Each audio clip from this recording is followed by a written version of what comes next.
Hello, I'm Chuck Black, and this is the Age of Ingenuity, our weekly chronicle of Canada's current innovation economy. We've got some good stories. We know there is a health crisis going on, and we know the country's been mostly locked down for the last month. But wow, is there ever a lot of essentially free money flowing out of the federal coffers right now? It's shoring up Canada's so-called innovation economy, and we're going to take a look at that. Al Calder here, and I think the money coming in is too much. It's throwing money at money problems is like fighting a fire with fire. It's just going to lead to burned down houses. The intellectual property laws will be screwed, and I'm going to be talking about that a bit today. Hello, Al. Hello, Chuck. I'm Brian Orlotti, and I'm going to attempt to reference facts and avoid any comments about conspiracy theories, Bill Gates, or our new reptilian overlords. And with that said and done, here are a few of the stories we're currently tracking. Our first piece this week comes from The Logic, titled COVID-19 Roundup, $250 million more for the innovation economy. And the section we're concerned with here, plugging the gaps. Prime Minister Justin Trudeau on Friday announced Ottawa is adding $250 million in new money to the National Research Council of Canada's Industrial Research Assistance Program, IRAP. The move follows weeks of concerns from innovation economy executives and groups that many Canadian startups and scale-ups were shut out of other COVID-19 support measures, such as wage subsidies or new credit facilities. IRAP gives Canadian firms with fewer than 500 employees up to $10 million in funding for technology development and commercialization projects. The new money will be available to pre-revenue startups and companies that haven't previously used the program. Innovation Minister Navdeep Bains said funding will, quote, begin to be delivered in a matter of days, end quote, and that more than 1,000 firms are expected to benefit over the next 3 months. And continuing on the same note, from BetaKit, federal government commits $962 million to Regional Development Agency's Community Futures Network, by Megan Simpson. On Friday, Prime Minister Justin Trudeau announced $962 million in new capital to regional development agencies and the Community Futures Network. The Prime Minister noted that the money is specifically meant to support rural businesses and those which may not have existing relationships with financial institutions. In a follow-up briefing on Friday, Minister of Economic Development Melanie Joly, whose portfolio includes RDAs, stated that the $962 million investment is essentially doubling the budget of the development agencies. The federal 2018 budget allocated around $911 million to RDAs. And that's not all. The Friday meeting that Minister of Economic Development Melanie Joly attended was preceded by a presentation with the National Angel Capital Organization that's available on their website, where the federal government talked about getting assistance from all sorts of stakeholders in order to help them overcome the crisis. I think in order to get some idea of what was said, we need to go to the next piece, which I'm going to bring up in just a second here.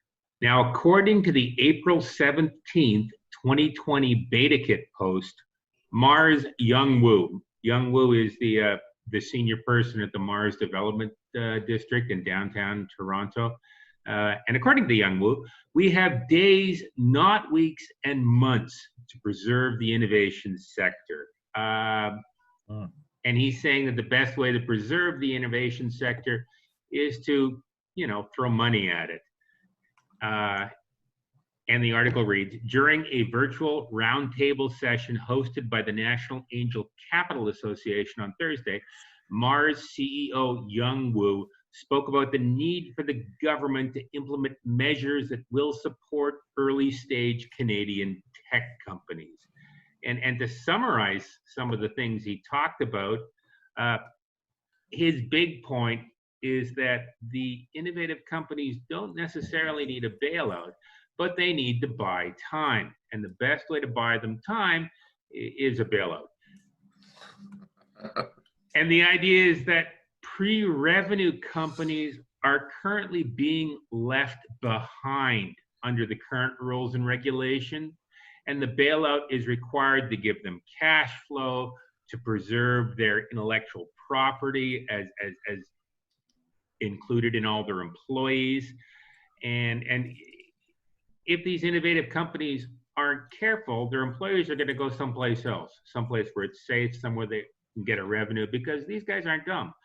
And essentially, there are only a few days to staunch the flow. So the article is quite explicit. These are emergency measures.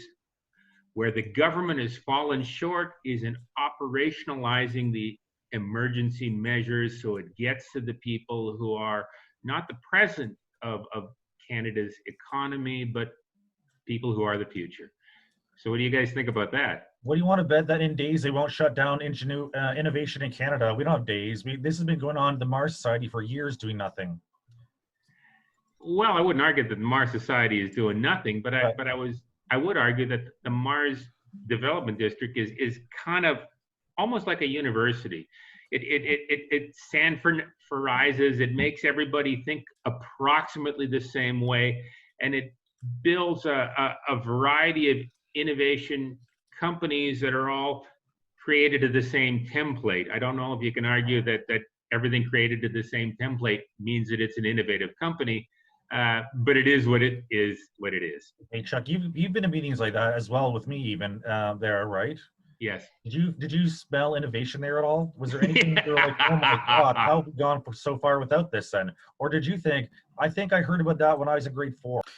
Well, to be fair, Mars does a lot of good work and has done a lot of good work over the 15 or 20 years of its existence so far. And they do provide a useful function. They centralize a lot of resources that a lot of startups who otherwise probably wouldn't be able to get as much of. So there is something to be said for Mars. They do some good work. I'm going to jump right into this next article, though. It is the April the 13th Mondac Post. Canada COVID-19 Emergency Response Act permits Canadian government to use patented inventions and make regulations to address the drug shortage. Now, the article continues. Canada has rushed in to implement new laws responding to COVID-19, including an additional section 19.4 of the Patent Act, Bill C-13, entitled the COVID-19 Emergency Response Act, introduced by Parliament on the 24th and received royal assent on March 25th, 2020. The bill includes temporary financial and other measures to address the COVID-19 pandemic. These measures include an expansion of government powers to use patented inventions to address drug shortages. You know, to me, this falls under the category of never let a crisis go to waste.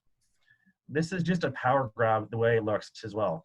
In particular, with response to innovation, as they are getting the very thing they're trying to encourage, though, and they're owning it on themselves. It just does not make any sense to me that they're legislating that they can take over whatever patents they want, be they processes or even products as well. They're allowed to sell them even, as it turns out, for part of this, and it doesn't make any sense to me. The only thing that is a benefit is that they are not allowed to transfer the patents that they have, quote, stolen, in my mind, and send them to someone else. They can give them, but they're not transferable, the ownership of such patents. Fair enough, Al. To me, I've noticed that this particular article outlining this particular bill is not common knowledge in the Canadian innovation community. I would reference a recent article in The Logic. The Logic is very good at this sort of thing.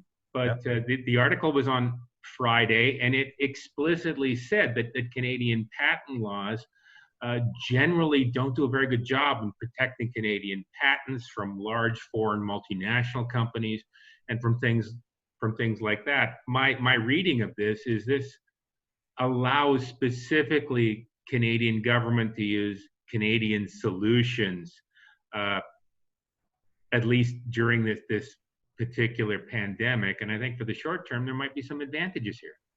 I agree that it requires an enormous amount of resources to develop IP, especially in the tech industry and in pharmaceuticals. And it's a slippery slope. It can lead to the fiery pit. And temporary emergencies have a way of becoming permanent. Like Al said, the most famous example being income taxes, right?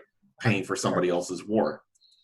We're still paying for the First World War now, and it is every single year the Income Tax Act is again voted on is in Parliament.